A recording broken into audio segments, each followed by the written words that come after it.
Part 1లో చెప్పినట్టుగా ఈ Bhadrachalam trip ఒక నార్మల్ ట్రిప్ కాదు. మా అమ్మమ్మ పూనుకున్న ఎంతో పవిత్రమైన పుణ్యకార్యం. 2 ఏళ్లుగా ఎంతో భక్తితో రాసిన రామకోటిని రాముల వారికి సమర్పించే ప్రయాణం ఇది. పార్ట్ 1లో మా Konaseema trip, train journey, family fun అన్నీ చూశారు కదా. కానీ ఈ పార్ట్ 2 మాత్రం చాలా స్పెషల్ అండ్ చాలా క్లోజ్ టు హార్ట్. ఏం రాస్తుందంట? రామకోటినా?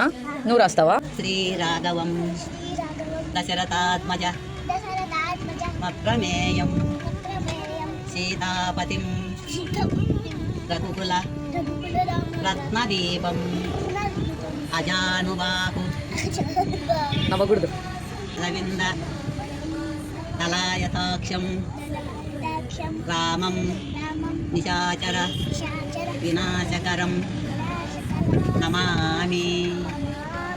రామకోటి రాయడం అనేది ఒక మహాపుణ్యకార్యం. కానీ ఈ వయసులో 2 ఏళ్ళు ఒక్కరోజు మిస్ అవ్వకుండా ప్రతిరోజు ఎంతో ఓర్పుగా రామకోటి రాయడం అనేది చిన్న విషయం కాదు. తను అంత డెడికేటెడ్గా రాసిన ఈ రామకోటి జర్నీ ట్రూలీ ఇన్స్పైరింగ్. ఎన్నో రోజులు, ఎన్నో పుస్తకాలు. ఈ 101 పుస్తకాల్లో ఉడతా భక్తిగా ఒక పుస్తకం పూర్తి చేయడం మా జీవితంలో కూడా ఒక బ్లెస్సింగ్ లాంటిదే. తను ఇంత భక్తితో రాసిన రామకోటి వల్లే మేమంతా ఇలా ఫ్యామిలీగా కలిసి భద్రాచలం వచ్చి రాముల వారి దర్శనం చేసుకునే అదృష్టం వచ్చింది. ఏమంట?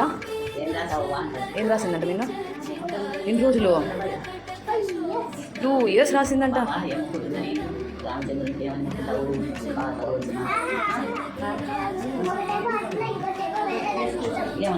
పార్ట్ 1లో కోనసీమ ట్రిప్ ముగించుకొని హోమ్ స్టే చేరుకున్నాం కదా. ఈ పార్ట్ 2లో రామకోటిని భద్రాచలంలో రాముల వారికి సమర్పించిన విశేషాలు, ఇంకా అక్కడి నుండి ఎటెల్లాం ఏంటి అనే విశేషాలు షేర్ చేసుకుంటున్నా. చెప్తున్నామవ్వ మనం. ఎందుకు? ఏం బుక్కులు? రామకోటి రాసినావు కదా నువ్వు. ఎన్ని రోజులు పట్టింది? 2 ఏళ్ళు పట్టిందా? ఎప్పుడు మొదలు పెట్టినావు? శ్రీరామనవమికి మొదలు పెడితే మళ్ళీ శ్రీరామనవమి కాక మళ్ళీ శ్రీరామనవమికి అంటే 2 ఏళ్ళు పట్టింది నీకు. రోజు రాసేదానివా? అయిపోవాలి. ఎందుకు అనిపించింది నీకు? ఏమో మనసు తగ్గింది చేసిన. ఈ వయసులో దేవుడు అనుకోవాలని రాసావా? రాయాలనుకున్నా రాసిన. అందుకని రాసి మమ్మల్ని అందరినీ తీసుకెళ్దాం అనుకున్నావా? ఎవరెవరిని తీసుకెళ్దాం అనుకున్నావు?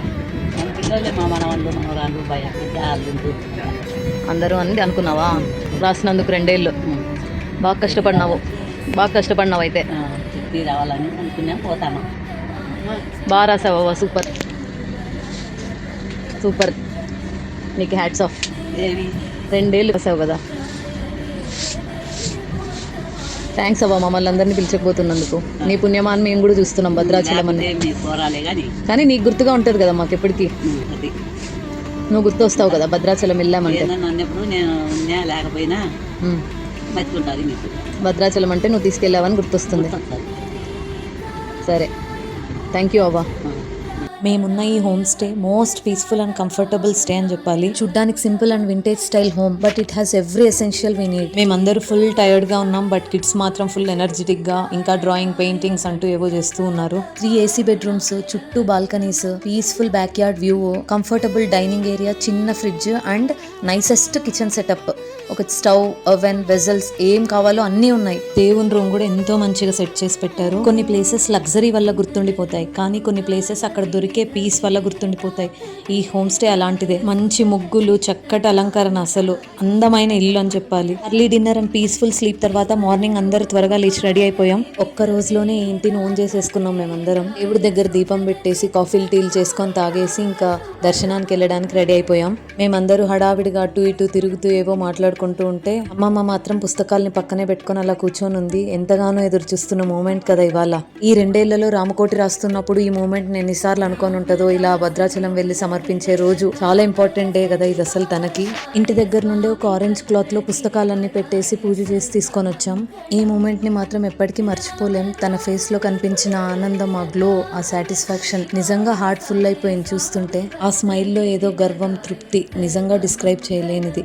2 సంవత్సరాల డివోషన్ కి ఒక డివైన్ రివార్డ్ ఇది. పుస్తకాలు తనే రాసింది కాబట్టి తన తలపై పెట్టుకొని మొదలుపెట్టి తర్వాత మిగతా వాళ్ళు మోసారు. వీళ్ళిద్దరు మాత్రం ఏ టెన్షన్ లేకుండా హ్యాపీగా వాళ్ళ ఓన్ వరల్డ్ లో ఎంజాయ్ చేస్తూ ఉన్నారు. మేమున్న హోమ్ స్టే నుండి టెంపుల్ చాలా దగ్గరే, 700 meters అలా ఉన్నింది. అలా finally the most awaited moment temple కి రీచ్ అయిపోయాం. టెంపుల్ దగ్గరికి వెళ్ళాక morning vibes next level. Atmosphere మొత్తం చాలా డివైన్ గా అనిపిస్తుంది. ఇదే మెయిన్ ఎంట్రన్స్. మెట్లెక్కి పైకి వెళ్ళాలి. టెంపుల్ క్రౌడెడ్ గా ఉందని, దర్శనం లేట్ అవుతుందని చెప్పేసి 100 రూపీస్ టికెట్స్ తీసుకొని వెళ్ళాం దర్శనానికి. సీతారాముల వారి దర్శనం చాలా ప్రశాంతంగా అయింది మాకు.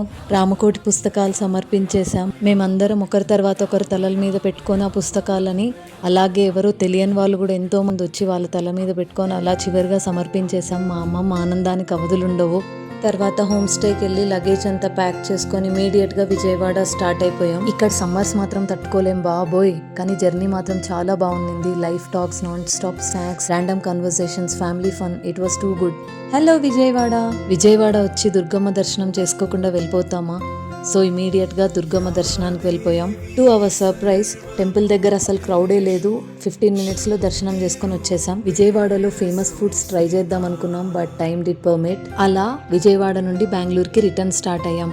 ఆన్ ది వేలో ప్రకాశం బ్యారేజ్, మంగళగిరి, ఇలా చాలా ప్లేసెస్ క్రాస్ అయ్యాం. విజయవాడలో ఫుడ్ మిస్ అయినా ఆ సరౌండింగ్స్ లో PS5 అనే రెస్టారెంట్ లో we had a very nice dinner హడావిడిగా. ఇలా మా ఈ భద్రాచలం గ్రాటిట్యూడ్ జర్నీ ముగిసింది. మా అమ్మమ్మ డివోషన్ కి, డిసిప్లైన్ కి, భక్తికి, శ్రీరాముడి ఆశీస్సులతో వచ్చిన ఒక బ్యూటిఫుల్ ఎండింగ్ ఇది. మరి మేమందరం ఈ పవిత్రమైన జర్నీలో చిన్న భాగమైన అవ్వగలిగినందుకు జీవితాంతం గ్రేట్ఫుల్ గా ఉంటాం. జై శ్రీరామ్. వీడియో నచ్చితే please do like it and do subscribe to my channel. See you again. Thank you.